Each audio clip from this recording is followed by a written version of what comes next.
How do the same psychological levers of propaganda change when the media environment changes? In this video, we compare Goebbels' methods with modern algorithmic mechanisms, analyze Edward L. Bernays, and show concrete examples of how the same mechanisms still operate today. At the end, you will get a 6-point checklist to recognize propaganda.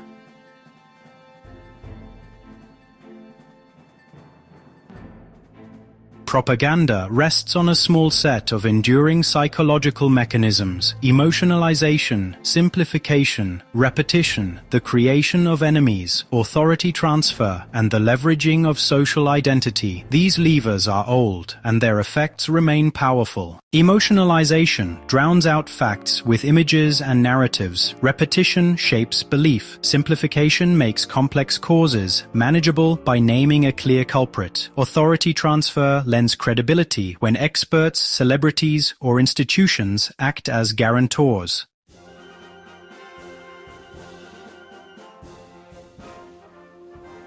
Joseph Goebbels understood mass psychology and the power of a media mix. His tools were centralized message planning, targeted emotional appeals, visual iconography, staged mass events, and close collaboration with publishers, film studios, and radio. Crucial was the system: daily directives on themes, a standardized enemy vocabulary, mass spectacles, and the use of cinema and newsreels. The aim was not just short-term compliance, but the long-term shaping of everyday narratives. These tactics worked because they engaged multiple senses and occupied institutions, schools, sports clubs, cultural events. This amounted to a total media ecology under authoritarian control.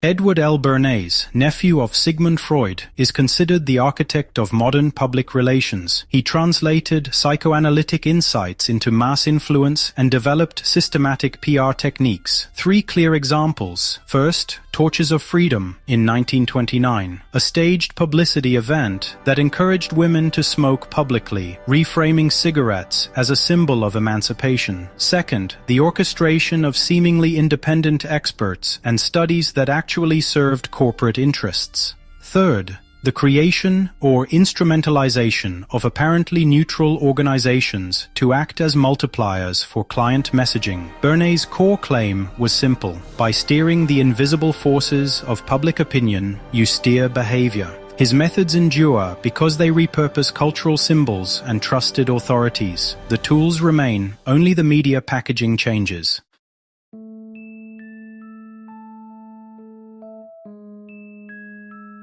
Technological change introduced 3 defining differences: speed, granularity, and automation. Algorithms optimize reach, microtargeting tailors messages for demographic enclaves. Viral mechanics amplify emotion at unprecedented velocity. The psychological levers stay the same: emotionalization, repetition, identity confirmation. What is new is that these levers are now data-driven, automated, and deployable at scale. Algorithms reward engagement. Content that provokes strong feelings is amplified. Microtargeting lets actors send the same core message in multiple tailored versions to different groups, each tuned to existing fears or desires.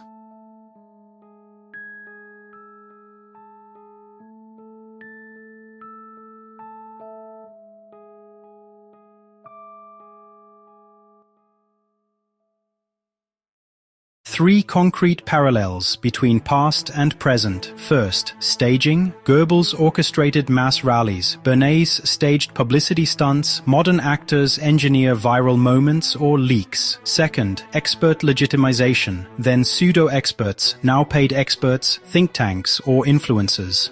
Third, control over distribution, formerly publishers and broadcasters, now platforms, ad ecosystems, and data brokers. Important, modern technologies did not create morally new tools. They multiplied and refined old ones.